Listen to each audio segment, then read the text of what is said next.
Shalom semuanya. Pada kesempatan ini saya akan berbagi tentang membangun karakter surgawi.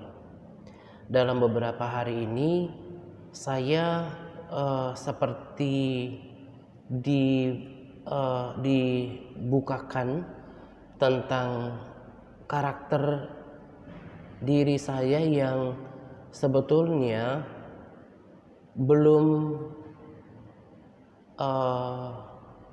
sempurna, bahkan dikategorikan masih sangat perlu pembenahan. Sudah 5 tahun dan tadi malam saya coba hitung-hitung, sebetulnya sudah jalan 5 tahun setengah pelayanan ini ada TRC.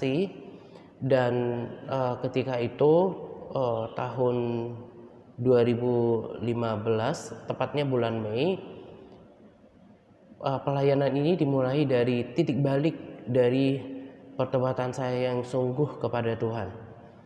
Nah, itu berarti bahwa telah 5 tahun setengah.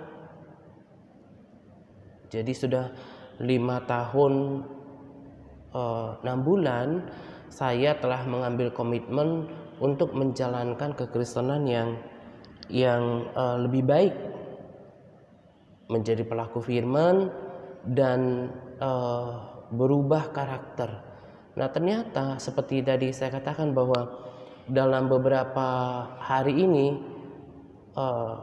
justru saya disadarkan tentang ada beberapa perilaku yang ternyata perilaku buruk, perilaku yang belum mencerminkan karakter Yesus yang perlu saya harus kerja keras untuk mengubahnya.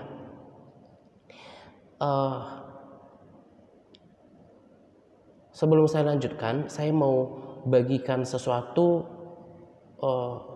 yang dapat memotivasi setiap kita untuk berubah. Jadi saya mau katakan kepada kita melalui video ini, kepada siapapun yang menyaksikan video saya, bahwa sebetulnya kita perlu sadari bahwa hal yang paling sukar diubah di dalam diri seseorang adalah karakter. Saya bahkan katakan untuk orang berubah fisik itu, apalagi zaman sekarang, itu malah jauh lebih mudah, lebih instan.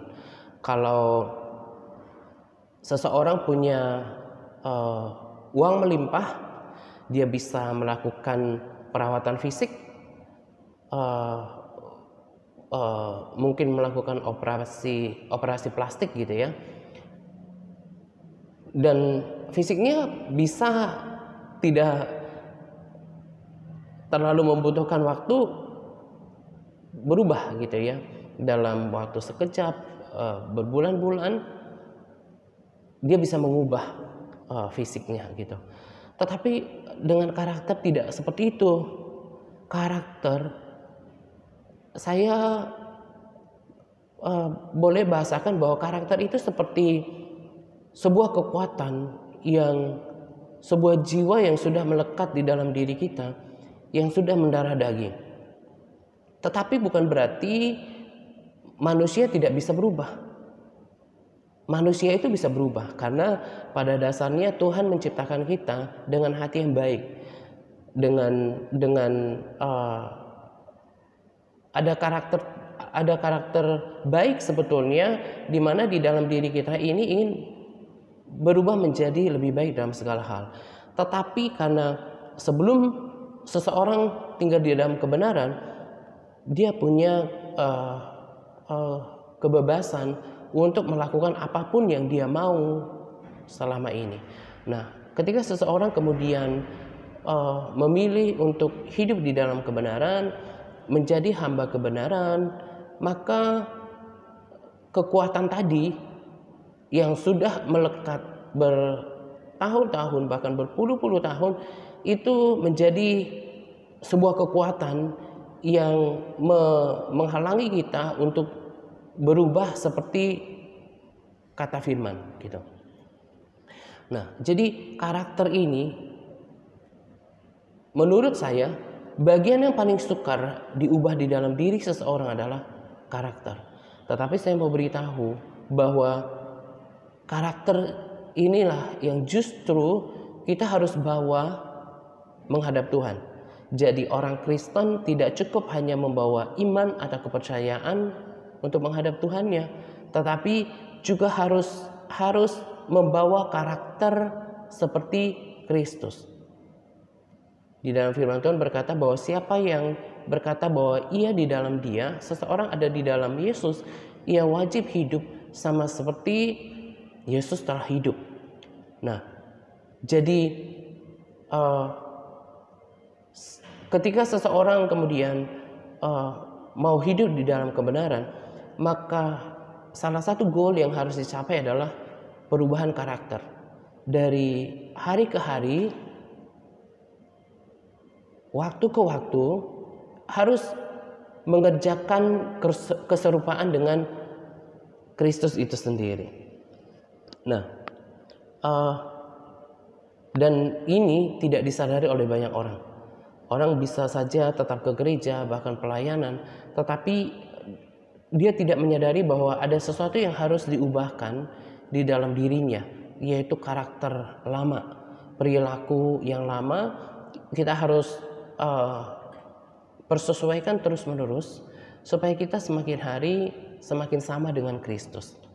Nah, tadi kan saya katakan bahwa dalam beberapa hari ini saya justru seperti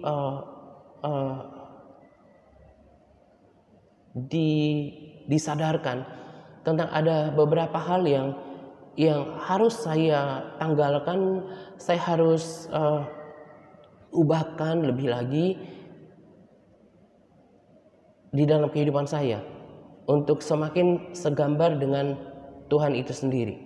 Dan saya katakan dengan jujur bahwa gak mudah untuk mengubahkan karakter, dan tak jarang ada kalanya di mana saya betul-betul give up, saya nggak bisa untuk lakukan ini. Tetapi saya bersyukur bahwa oleh hikmah Roh Kudus saya dibuat mengerti bahwa itulah kenapa Tuhan mengirimkan Roh Kudus. Jadi Roh Kudus tidak hanya menolong kita ketika kita dalam kelemahan. Misalnya ketika kita terpuruk, ketika kita putus asa, lalu kemudian Roh Kudus berfungsi untuk menghibur, tetapi dalam banyak hal, dalam segala hal, termasuk ketika mau berubah. Ada hal di mana saya kayaknya saya akui di hadapan Tuhan. Misalnya apa yang saya disadarkan dalam beberapa hari ini, bahwa saya katakan bahwa Tuhan, saya nggak bisa berubah dalam hal ini, tetapi saya mau gitu. Dan yang saya kemudian mudah mengerti bahwa yang penting kita mau, kita bersedia, lalu kita berusaha. Kita lakukan bagian kita, nanti Tuhan akan melakukan bagiannya melalui Roh Kudus. Nah, inilah yang saya sempurnakan, inilah yang paling menjadi pikiran saya, yang saya kerjakan setiap hari. Kalau soal membuatkan video, membuatkan rekaman sharing di grup WA atau video seperti ini, hal yang mudah, walaupun sebetulnya nggak selalu mudah. Ada tantangan gitu ya, nggak mudah untuk membuatkan video seperti ini sebetulnya. Tetapi kalau saya compare dengan proyek besar dalam hidup saya, di mana saya harus mengerjakan keserupaan dengan Kristus, maka tadi saya katakan kalau soal melayani, soal membaca Alkitab, soal mendisiplinkan diri berdoa setiap hari, kemudian berpuasa, itu hal yang gampang dibanding yang satu ini. Bagaimana betul-betul tertanam di dalam firman Tuhan itu sendiri, dan hidup, bergerak, bertindak, berpikir seperti firman itu bukan perkara yang mudah. Tetapi justru ini adalah big project yang harus dikerjakan oleh setiap orang yang ingin masuk ke dalam kerajaan surga. uh, tadi seperti yang saya sudah katakan bahwa topik sharing saya pada kesempatan ini adalah membangun karakter surgawi. Sebab apa? Kalau kita tetap membawa karakter duniawi kita, karakter kita yang lama, maka kita tidak akan masuk ke dalam kerajaan surga. Sebab Wahyu katakan, sebab tidak akan masuk ke sana sesuatu yang najis, sesuatu yang kotor, tidak ada dosa di dalam kerajaan surga. Saya baru menonton video hari ini juga. Saya saksikan di sana bahwa satu hal yang salah satu dari poin-poin yang disampaikan pada video tersebut, bahwa ketika seseorang kemudian nanti masuk ke dalam Yerusalem baru, maka orang akan hidup di dalam kebenaran. Orang yang sudah masuk di dalam Yerusalem baru, nggak ada lagi niat jahat, nggak ada lagi perbuatan dosa di sana. Nah, tetapi bukan kemudian berarti ketika orang masuk ke sana langsung instan itu terjadi, enggak. Tapi kehidupan yang tanpa dosa, kehidupan yang tanpa niat jahat itu justru harus dipersiapkan sekarang. Ketika kita berada di dunia ini. Jadi kalau seseorang punya kerinduan, punya tujuan ingin masuk ke dalam kerajaan surga, yang dimana di dalam kerajaan surga itu orang hidup di dalam kebenaran, tidak ada niat jahat di sana, tidak ada perbuatan dosa di sana, maka praktik hidup itu justru harus dipersiapkan sejak dari sekarang, sejak di dunia ini. Hidup di dunia ini, hidup yang Tuhan berikan sekarang, kesempatan yang Tuhan berikan sekarang justru harus dipakai dengan baik untuk mempersiapkan karakter yang menyerupai karakter surgawi. Tadi saya katakan sebagaimana yang saya saksikan di dalam video, dan itu seturut dengan firman Tuhan, bahwa ketika seseorang kemudian masuk ke dalam Yerusalem baru, maka orang akan hidup di dalam kebenaran. Tidak ada lagi perbuatan dosa di sana. Tidak akan ada lagi niat jahat di sana. Sekali lagi saya katakan, tetapi bukan kemudian ketika orang masuk ke sana langsung instan itu terjadi. Yang saya pahami justru hidup di dalam kebenaran, hidup tanpa dosa, hidup tanpa niat yang jahat itu justru jadi kehidupan yang ada di surga ini yang akan terjadi di surga nanti, itu harus dipersiapkan ketika kita berada di bumi sekarang. Nah, itulah kenapa bahwa orang-orang yang tidak taat, orang-orang yang tetap melakukan dosa, orang-orang yang melakukan kejahatan, ketidaktaatan, tidak akan mungkin sampai ke Yerusalem baru. Karena tadi saya katakan bahwa gambaran hidup orang yang ada di dalam surga itu adalah hidup dalam kebenaran, hidup dalam damai, tidak ada kejahatan di sana, tidak ada niat buruk, tidak ada perbuatan dosa. Maka karakter atau perilaku yang boleh masuk ke sana adalah ya hidup dalam kebenaran, tidak lagi melakukan dosa, tidak ada lagi niat-niat jahat di dalam dirinya. Nah, berarti orang-orang yang akan layak masuk ke dalam kerajaan surga itu adalah orang-orang yang hidup dalam kebenaran. Ayat hafalan kita saat ini adalah tentang Mazmur 118 ayat 20. Inilah pintu gerbang Tuhan. Orang-orang benar akan masuk ke sana. Orang-orang benar tentu orang-orang yang hidup benar, hidup seturut dengan kebenaran firman Tuhan, yang berkata-kata, yang bersikap dan berperilaku seturut dengan kebenaran. Nah, di Amsal 11 ayat 21, saya juga sudah hafal, ini mulai hafal, dikatakan sungguh orang jahat tidak akan luput dari hukuman, tetapi keturunan orang benar akan diselamatkan. Jadi kalau ada orang yang tidak mau berubah dari perkataannya yang jahat, yang tidak mau berubah dari perilakunya yang jahat, tidak akan mungkin masuk ke dalam pintu gerbang Tuhan, memasuki Yerusalem baru. tidak akan pernah mungkin bisa. Justru orang-orang yang jahat dalam hidupnya, baik oleh perkataannya, sikap dan perilakunya, mereka akan dihukum. Nah, tadi saya katakan bahwa ini yang paling menjadi pikiran saya, lebih daripada pelayanan. Saya bukan berarti menganggap pelayanan itu sesuatu yang enteng atau tidak menganggap penting, tetapi sama seperti Paulus katakan, jangan sampai ketika saya memberitakan Injil lalu aku sendiri yang ditolak. Berarti Paulus juga berpikiran yang kurang lebih sama dengan apa yang saya sampaikan pada video ini, bahwa sebetulnya yang kita harus khawatirkan lebih adalah bagaimana praktik hidup kita, bukan pelayanan kita, bukan aktivitas kekristenan kita, tetapi bagaimana hidup kita ini berubah semakin serupa dengan Kristus, semakin sesuai dengan firman Tuhan setiap hari. Nah, ketika saya sadar bahwa masih ada hal-hal yang belum beres sebetulnya, tapi bukan berarti dianggap juga kejahatan ya, bukan berarti dianggap juga seperti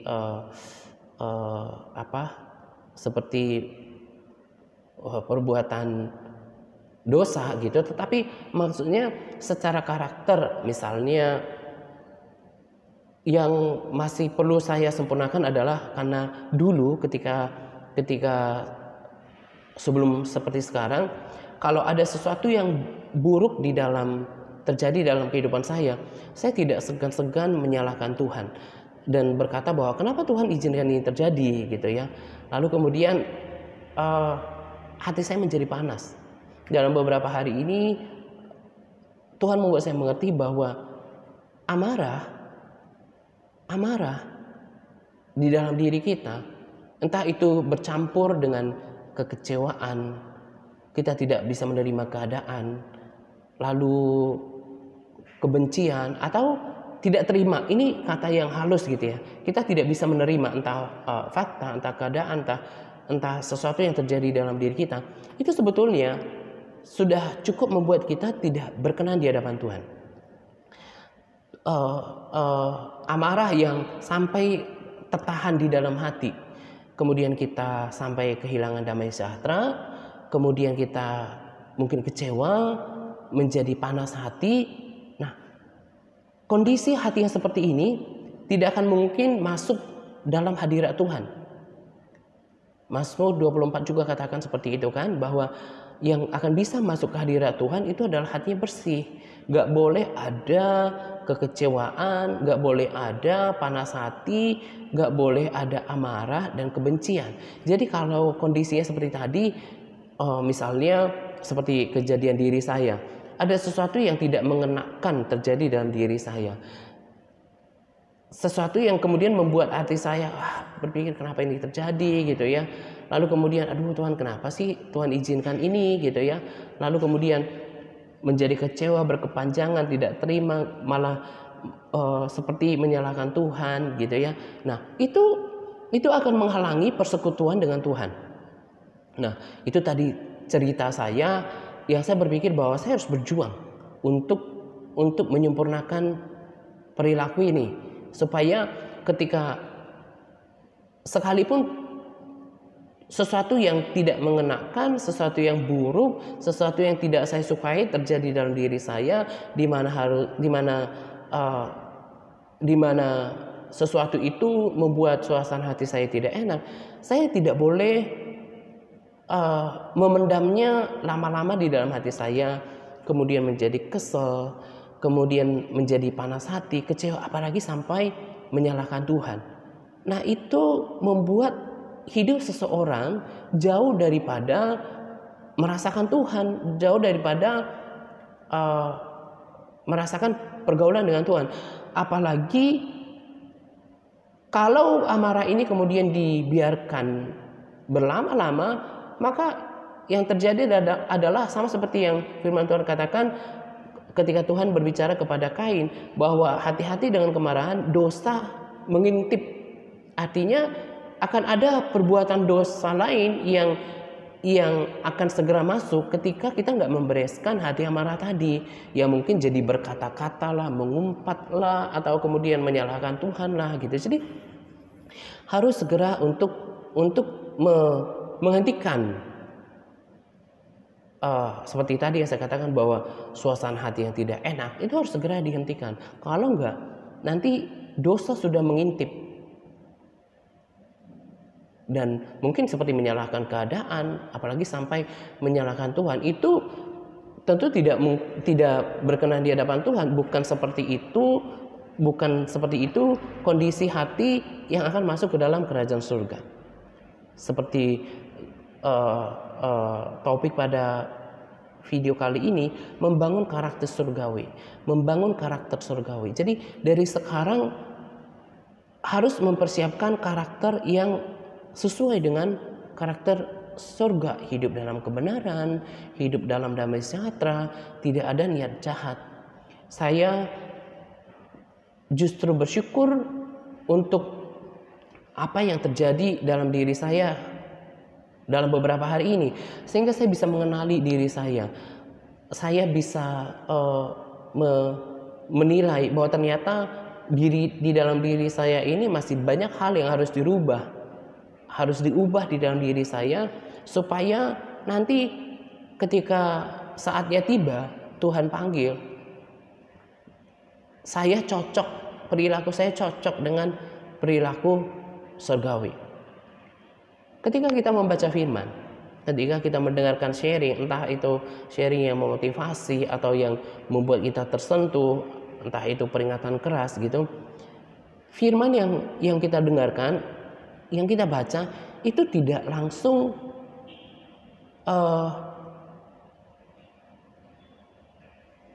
mengubahkan hidup kita. Maksud saya seperti ini.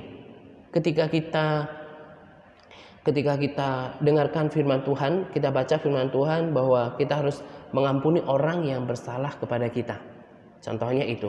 Nah, kita baca nih bahwa ampunilah orang yang bersalah kepada kamu, atau kita dengarkan hamba Tuhan berkata bahwa kita nggak boleh menahan pengampunan terhadap orang lain.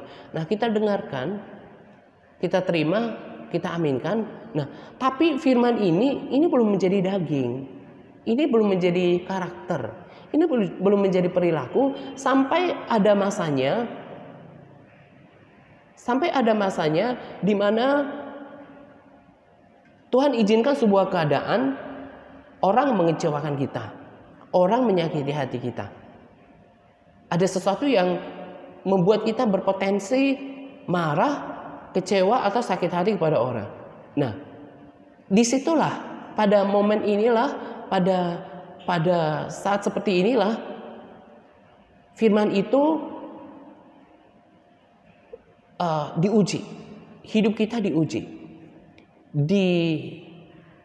dilihat apakah kita menjadi pelaku firman yang kita baca atau yang kita dengarkan.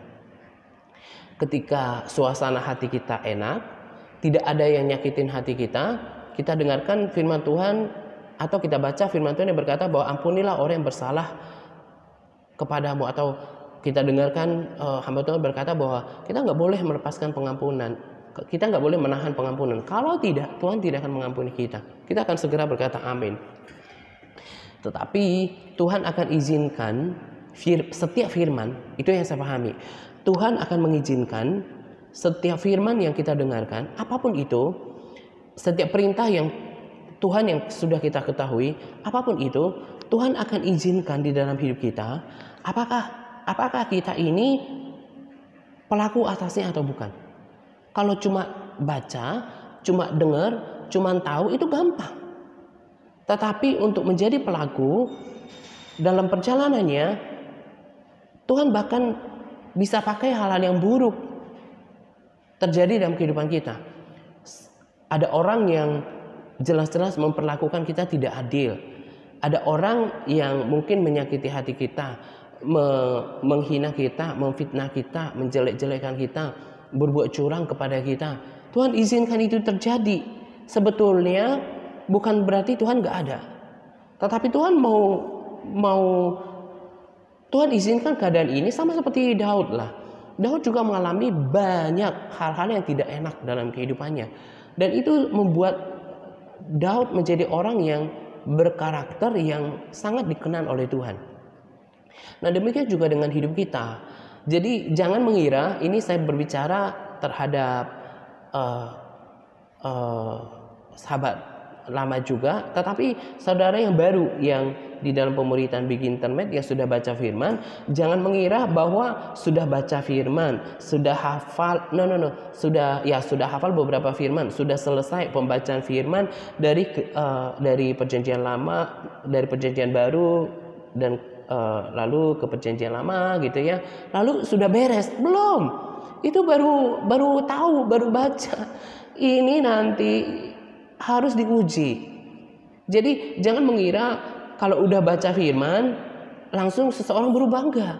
Firman yang kita sudah baca itu, firman yang sudah kita dengar itu ada masanya. Tuhan punya waktu, dan ini terjadi dalam kehidupan saya. Tuhan punya waktu untuk kemudian ingin melihat, ingin menguji, ingin menyelidiki apakah firman yang kita baca itu, firman yang kita sudah ketahui itu sudah menjadi daging enggak dalam kehidupan kita? Sudah menjadi kehidupan enggak? Sudah sampai mengubahkan perilaku kita? Sudah sampai mengubahkan karakter kita? Tuhan punya agenda, Tuhan punya waktu, punya agenda untuk itu. Dengan berbagai peristiwa yang terjadi, ingin melihat bahwa apakah kita pelaku firman apa enggak. Tadi saya katakan bahwa ketika kita baca firman, kita bergereja, kita dengarkan khotbah, maka pesan-pesan firman Tuhan itu tidak lantas menjadi daging dalam kehidupan kita.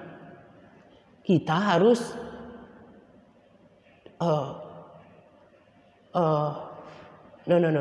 firman itu akan diuji dalam tahap kehidupan kita. Dan yang saya pahami, Tuhan tahu bagian firman mana dulu yang harus diuji sesuai dengan kemampuan kita.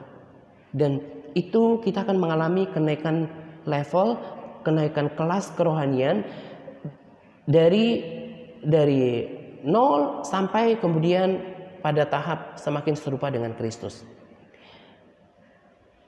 Ketika orang sudah tahu kebenaran, justru ketika orang sudah tahu kebenaran, entah melalui pembacaan firman, entah mendengarkan banyak khotbah, nah Tuhan udah punya agenda nih dalam kehidupan kita untuk memastikan setiap firman itu tertanam dalam diri kita, bahkan berubah menjadi perilaku. Nah, justru bagian ini adalah bagian yang paling sukar. Jadi kalau untuk saudara yang ada di Big Internet dan juga kepada setiap orang yang saya layani di TRC, bahkan orang-orang yang mungkin menyaksikannya di YouTube, saya mau beritahu bahwa membaca firman, mendengarkan khotbah itu baru langkah awal. Itu belum apa-apa. Itu nggak mengubahkan kehidupan kita. Saya tidak sedang katakan bahwa firman itu nggak berkuasa, enggak. Tapi firman yang kita sudah tahu, sudah baca, sudah dengarkan, itu nanti harus ditanamkan melalui berbagai keadaan, berbagai peristiwa, berbagai kejadian, sampai betul-betul kita pelaku apa enggak. Seperti tadi yang saya katakan, harus mengampuni orang. Kalau kejadiannya ketika dengarkan firman itu gak ada yang nyakitin orang sih, kita dengan gampang katakan amin. Tapi kalau sudah kejadian, sanggup gak menempatkan firman Tuhan di atas segala perasaan kita, di atas ego kita? Karena kalau gagal di situ, berarti kita adalah penipu. Kita tahu firman dan kita tidak melakukannya. Bahkan sejak dari 5 tahunan lalu, saya perhatikan bahwa ini terjadi dalam kehidupan orang-orang yang saya layani.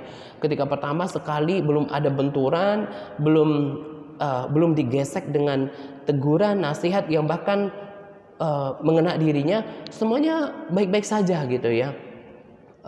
oh Pak Atta begini begitu gitu ya, saya sangat bersukacita, bersyukur, puji Tuhan ada di grup ini, ada di dalam komunitas ini, bla bla bla bla bla gitu ya, bersaksi gitu ya.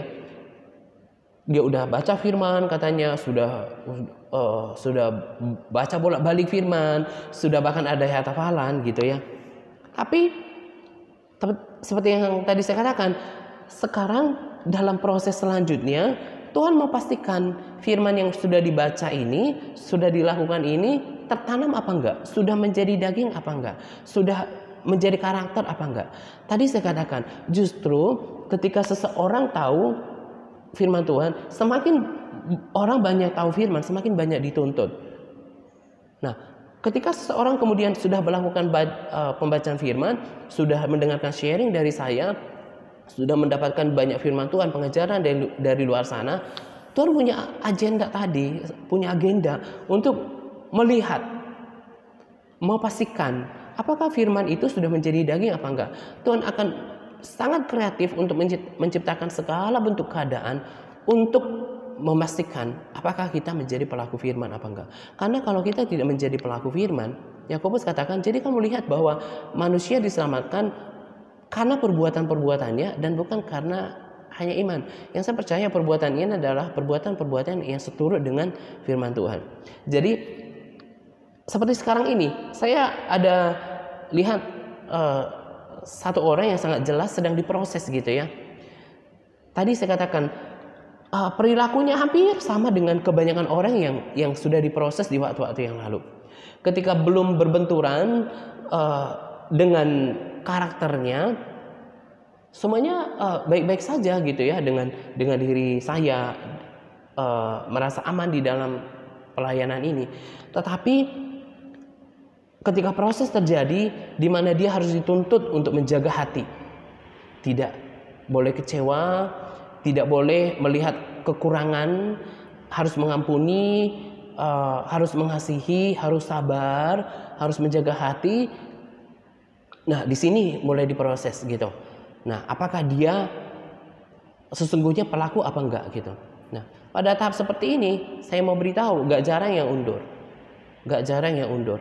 Tadi saya katakan, kalau cuma tahu firman, baca firman, hafalan, ke gereja, pelayanan, itu tidak lebih sukar daripada menjadi pelaku firman. Apalagi sampai berubah karakter. Orang bisa saja rajin ke gereja, pelayanan, membagi firman, tapi belum tentu karakternya terbentuk. Nah, pemahaman saya selama saya hitung saja 5 tahunan ini dengan memulai kesungguhan dengan Tuhan, yang saya pahami bahwa yang Tuhan mau di dalam kehidupan kita juga adalah perubahan karakter. Bukan saja hanya percaya Yesus, tetapi karakternya nggak berubah. Tahu banyak firman tapi tidak menjadi pelaku. Rajin melayani tapi di dalam dirinya masih ada tabiat-tabiat yang tidak baik gitu. Nah, jadi ini yang harus kita kerjakan setiap harinya. Sama seperti diri saya. Tadi saya katakan dalam beberapa hari ini saya kemudian disadarkan, oh ternyata masih ada perilaku yang seperti ini, masih ada sikap hati yang seperti ini, dan saya tak jarang merasakan ada perilaku yang memang sangat berat untuk saya ubah gitu ya. Dan saya bilang sama Tuhan jujur bahwa saya nggak sanggup berubah yang ini. Tapi Tuhan membuat saya mengerti, itulah kenapa ada Roh Kudus untuk menolong supaya berubah. Yang penting kamu mau, kamu bersedia, kamu berusaha. Sisanya Tuhan yang lakukan. Dan sudah beberapa juga karakter diri saya yang kemudian sudah diubahkan.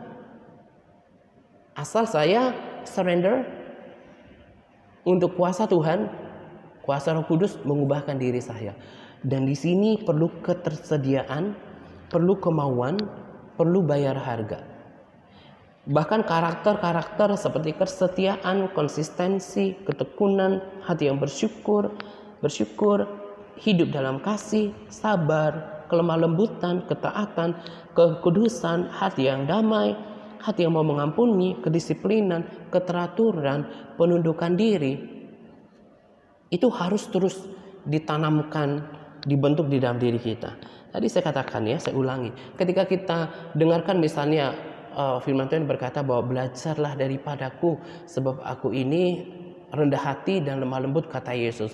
Kalau kita sedang mendengarkan ini mungkin di gereja atau dengarkan khotbah, kita akan segera katakan amin. Tetapi kalau kita sudah dikondisikan di mana kita harus menjadi pelaku firman ini, susah apa sukar? Pasti jawabannya sukar. Susah. Itulah bagian daripada pintu yang sesak dan jalan yang sempit yang saya pahami dalam mengikut Tuhan. Nah, tadi saya katakan bahwa seperti yang saya dengarkan pada video dan itu seturut dengan firman Tuhan, bahwa nanti di dalam Yerusalem baru orang hidup tanpa dosa. Orang akan menuruti Tuhan dan orang tidak ada lagi niat jahat di sana.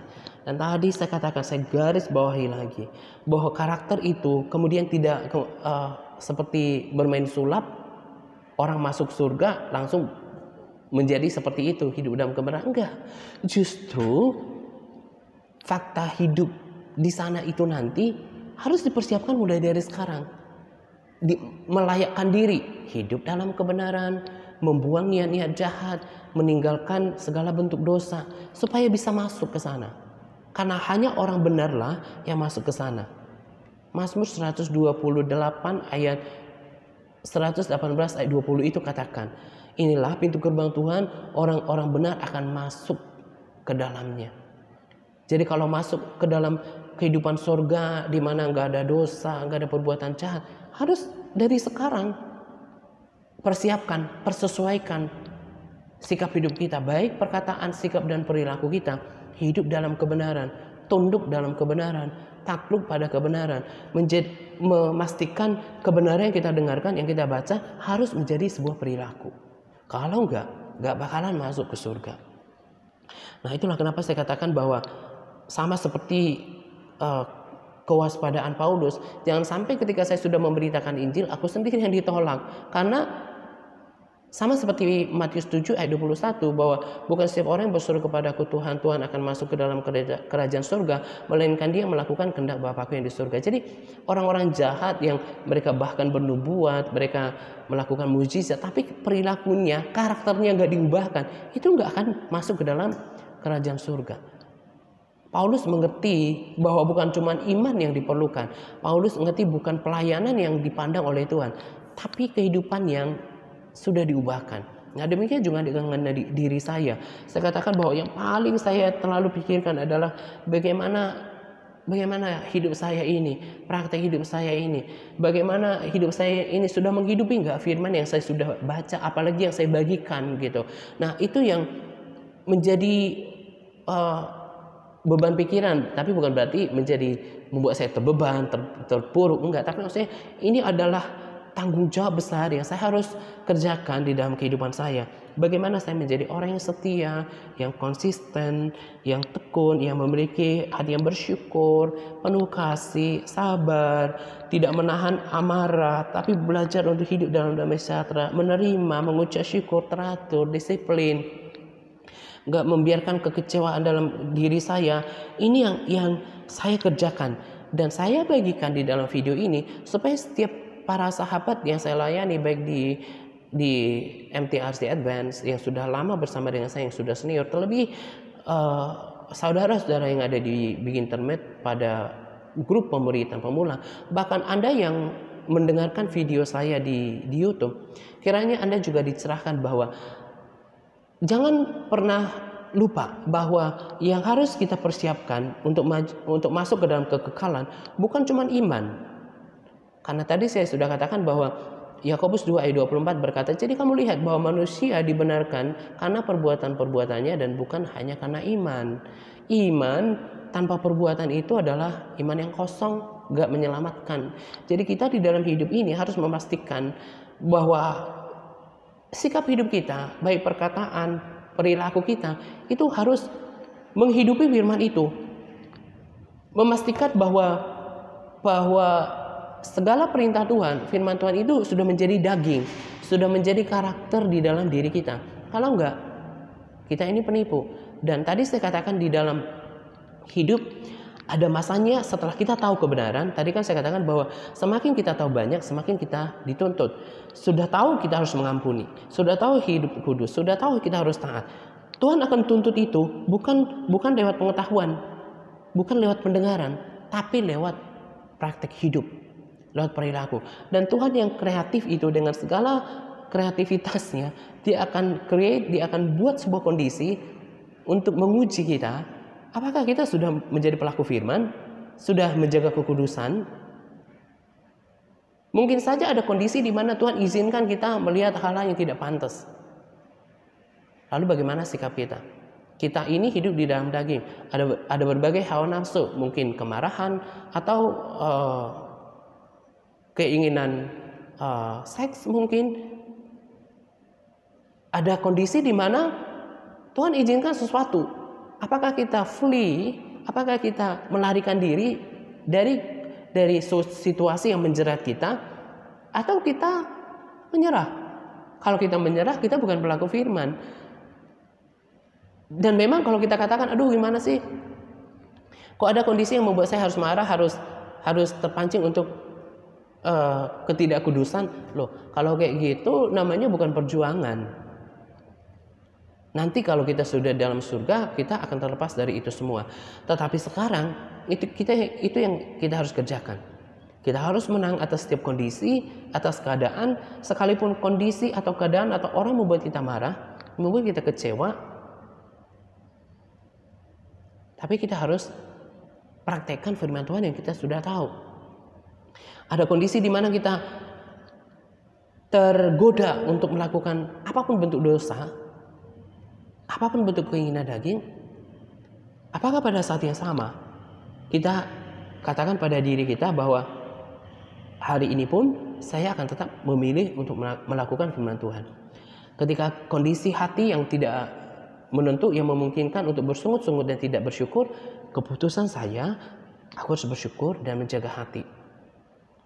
Ketika kita melihat kejelekan orang lain, keputusan saya adalah mempraktekkan firman Tuhan yang berkata kasih menutupi segala sesuatu. Saya nggak boleh gembar-gemborkan, membukakan, menjelekkan aib orang kepada orang yang lain. Saya harus keep itu di dalam hati saya. Apa yang terjadi? Apakah ketika kita marah lalu kita dengan seenaknya mengungkapkan kata-kata yang tidak baik, menyerang? Ketika kita marah terhadap orang lain, kecewa terhadap orang lain, kita mengikuti daging kita, hawa nafsu kita untuk menjelekkan, memfitnah, menjatuhkan, atau melakukan hal yang buruk terhadap orang itu, atau mengampuni. Nah, itu kan tidak serta-merta menjadi daging, menjadi karakter ketika kita membacanya, ketika kita mendengarkannya, enggak. Tetapi ketika kita diperhadapkan dengan sebuah keadaan atau kondisi yang tidak mengenakan, yang menuntut kita memilih antara taat atau enggak. Nah,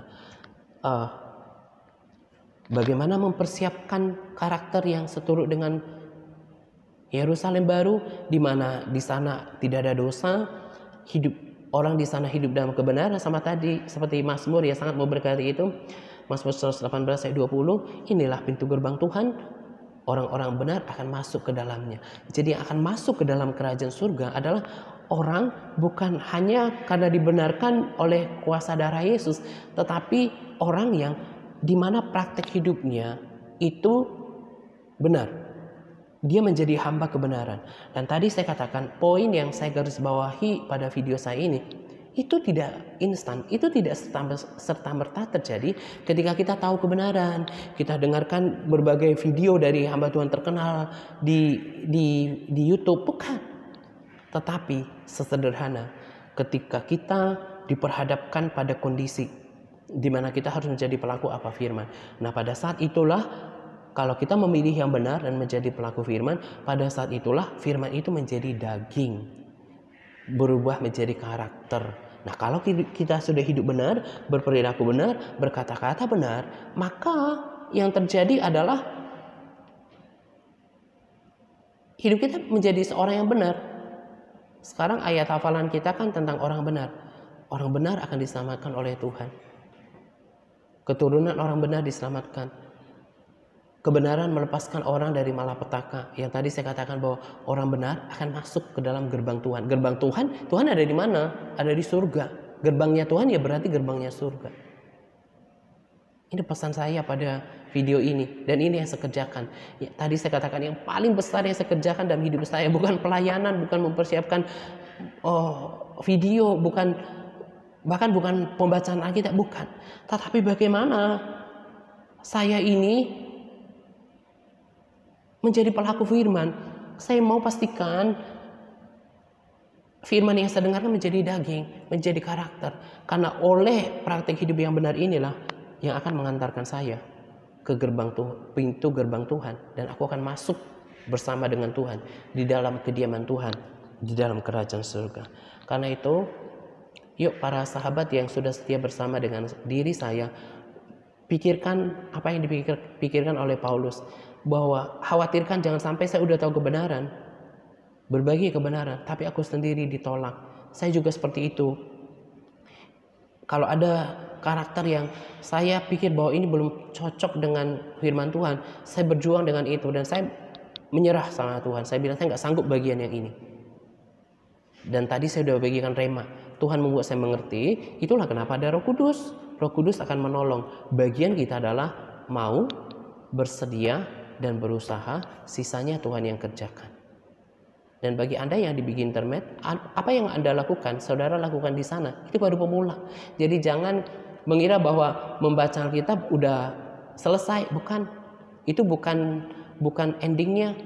Tapi akan ada di perjalanan waktu, kita akan dibentuk karakter kesetiaan, ketekunan, konsistensi, kasihnya, kerendahan hatinya, kelemah lembutannya, ketaatannya, kedisiplinannya, hati yang mengasihi Tuhannya, hati yang mengasihi sesamanya.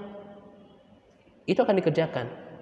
Ketika tahu kebenaran, Tuhan akan berikan sebuah kondisi untuk kita memilih mau pelaku firman atau tidak. Nah, kiranya juga setiap orang yang mendengarkan video saya ini mendapatkan pengertian yang benar dalam kekristenan. Iman kepada Yesus gak cukup membawa ke surga, tetapi harus memastikan hidup kita hidup di dalam kebenaran.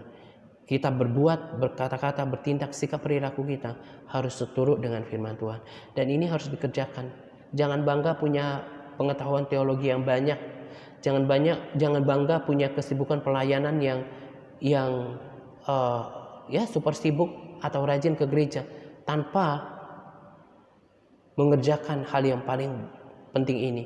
Karena tadi sudah dikatakan manusia, jadi kamu lihat manusia dibenarkan karena perbuatan-perbuatannya dan bukan karena iman. Jadi kita harus kerjakan. Sejak kita mengenal kebenaran, kita harus menjadikan itu menjadi daging sampai mengubah karakter kita. Kalau kita masih tersinggungan, sakit hati, kecewa, orang nyakitin hati kita, kita masih hidup dalam daging, ya berarti bukan pelaku firman. Dan saya bersyukur untuk Roh Kudus menginsyafkan saya akan kebenaran, akan kekurangan, akan kelemahan. Dan itu berarti bagi saya, asal saya, dan saya ambil komitmen untuk mau, bersedia. Karena Roh Kudus akan memberikan pertolongan untuk saya berubah. Nah, kiranya setiap kita tidak miss dengan hal yang utama dalam kekristenan ini. Bukan soal pelayanan, bukan soal fanatik menjadi orang Kristen, tahu banyak firman Tuhan, dengar debat sana sini banyak pengetahuan, bukan. Tetapi bagaimana firman itu menjadi daging, menjadi karakter di dalam diri kita. Sebab tadi firman Tuhan berkata bahwa inilah pintu gerbang Tuhan. Orang-orang benar akan masuk ke dalamnya. Orang-orang benar adalah orang-orang yang hidup di dalam kebenaran sampai memastikan kebenaran firman Tuhan yang kita sudah tahu itu menjadi daging, menjadi karakter. Nah, ini saja yang mau saya sampaikan pada kesempatan ini. Kiranya menjadi berkat, menjadi motivasi, menjadi pengertian yang semakin membuat kita mengerti dan memahami apa tujuan kekristenan kita ini. Bukan cuma rajin-rajin ke gereja, rajin pelayanan, tahu banyak, tapi sikap hidup kita tidak menunjukkan standar kebenaran firman Tuhan. Kita harus menjadi pelaku atasnya. Kita harus memastikan hari demi hari kita semakin disempurnakan, semakin sama dengan kebenaran firman Tuhan. Nah, kiranya apa yang saya sampaikan pada kesempatan ini menjadi berkat bagi kita semuanya. Kita akan jumpa lagi nanti pada video saya selanjutnya. Tuhan Yesus memberkati kita senantiasa. Amin.